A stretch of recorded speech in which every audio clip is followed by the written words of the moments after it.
There is no one wiser than Socrates. The Delphic oracle should have come with a trigger warning because young man Socrates triggered he was. Becoming obsessed with disproving her pronouncement, the pre-famed philosopher began interrogating everyone in Athens considered wise or powerful, committed to refuting the claim. Approaching people at the marketplace, ragged and dishevelled, he'd ask them about life and their choices, challenging their lazy assumptions. Most were unable to answer reasonably, if at all, and he realised something we all come to terms with in time. Most people know much less than they think they know. Deciphering the oracle's assessment, he decided that his wisdom was his understanding that although we're all equally ignorant, he alone was aware of his own ignorance. What I do not know, I do not think I know. As you can imagine, after years of challenging authority and pestering the citizens of Athens, Socrates was ultimately put on trial for annoying too many people. A jury of 500 hostile Athenians sentenced him to banishment or death, but Socrates chose death by poisonous hemlock over a life without philosophizing, firmly declaring, "The unexamined life is not worth living." And so we arrive here at Jacques-Louis David's painting of the death of Socrates that tells the story of this choice. Socrates was an orator, not a writer, so everything we know about him comes from the writings of his students, Plato in particular, who tells the story of his trial in Apology, imprisonment in Crito, and death in Phaedo. David references these texts in this visual narrative. At first glance, with no context, it's pretty obvious this guy is about to die.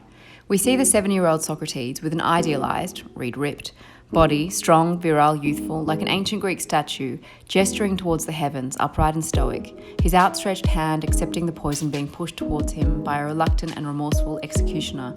Distraught and inconsolable friends surround him as Xanthippe, his wife, waves her final farewell while ushered away.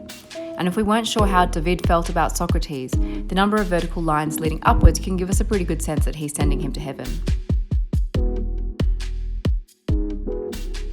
There's a harp resting by Socrates' leg that reveals what he's talking about. In Phaedo, Socrates' friend Simmias argues that the destruction of a harp in turn destroys the invisible harmony it creates, just as the destruction of the body would mean the destruction of the invisible soul. Socrates rejects the metaphor and says, nope, the soul's immortal. So the chain that the harp rests on could suggest that our physical selves bind us to the earth, but free of those bodies, our souls live on in the heavens. Point here is, he's not afraid of death. We're being guided to the centre of the canvas. We have two opposing and repeated diagonal lines drawing us to the dramatic focus of the story. Despite the fact that Socrates was notoriously filthy, David paints him in a bright, pure white cloak with luminescent, pale skin pulling him out from the dark, cold setting of the prison, framed by the red cloaks of the men either side of him. Other than the obvious cup of hemlock in the centre, travelling down we see his bare leg with a red mark around his ankle. Further down still, we see open shackles on the floor. So we know he's actually free. He was given the choice between banishment and recanting over death, but refused. Then his friend Crito made plans to smuggle him into exile, and we see Crito beside him clutching at his leg, desperately trying to persuade him to accept his offer. He makes some pretty compelling arguments, even explaining him and his mates have heaps of cash. But no, they speak at length about the appropriate response to injustice, with Socrates concluding that two wrongs don't make a right. We all know maths is important because our teachers told us so before we quit maths. Implementing our extensive knowledge, we can count the number of people present. 12. Despite there being over 15 people present, David paints only 12. That's a familiar number. In the context of the Enlightenment in France, where intellectuals were celebrating scientific method and philosophy, religious ideology was being challenged. Reason was the new religion. David portrays Socrates as having 12 disciples, reclaiming the narrative of the Last Supper with a philosophical hero.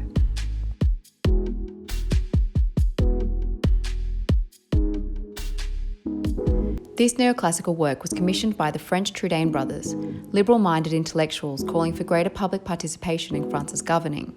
In a climate of social unrest, resentment and suspicion of the monarchy and aristocracy, this work was presented only 2 years before the storming of the Bastille in 1789, which kicked off the French Revolution.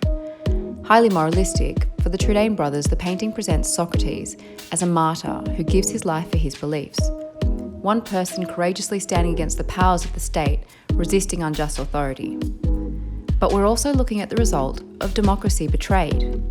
The citizens of Athens betrayed the democratic system by governing by impulse over thoroughly examined reason, without implementing Socrates' method to uncover truth. The Trudaine brothers were executed by guillotine after the democratic ideals of the French Revolution were betrayed by the reign of terror that followed, fulfilling the prophecy of their commissioned work. And who is this guy on the left, unabashedly consuming the same amount of canvas space as our hero Socrates and wearing a matching white cloak? Plato. David places nearly equal importance on him, but he definitely wasn't there and was very young at the time. He's also set against a very different backdrop. The drama happening to the right of Plato all seems to take place on a stage. Every gesture is emphatic, colours are bold against a flat background, like a play. Almost two-dimensional, the narrative unfolds as if from the surface of an ancient Greek vase. The stage behind Plato has muted colours and depth, a more realistic portrayal. There's a disconnect here in space and time, emphasised by David's portrayal of Plato as the age equivalent of Socrates, despite being just 30 at the time.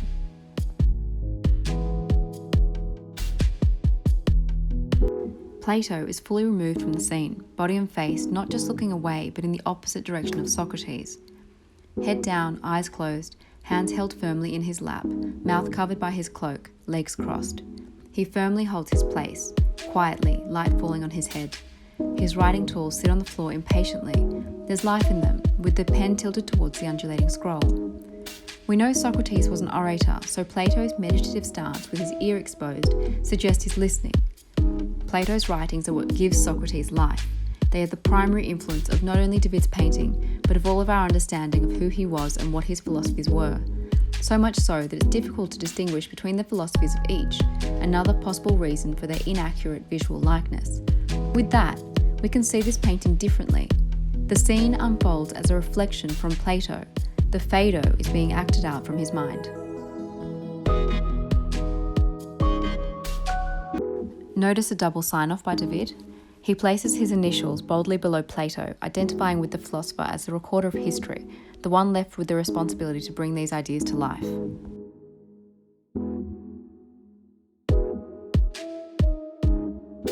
To complicate things, the narrative can also be read in reverse, as a dramatisation of the Socratic method.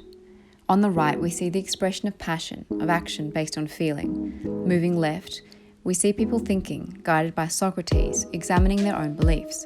To the far left, we have the final step of the Socratic method, knowledge, embodied by Plato, a final realisation of truth reached through interrogated reasoning. Wait, did I mention the Socratic method? We'll get to that.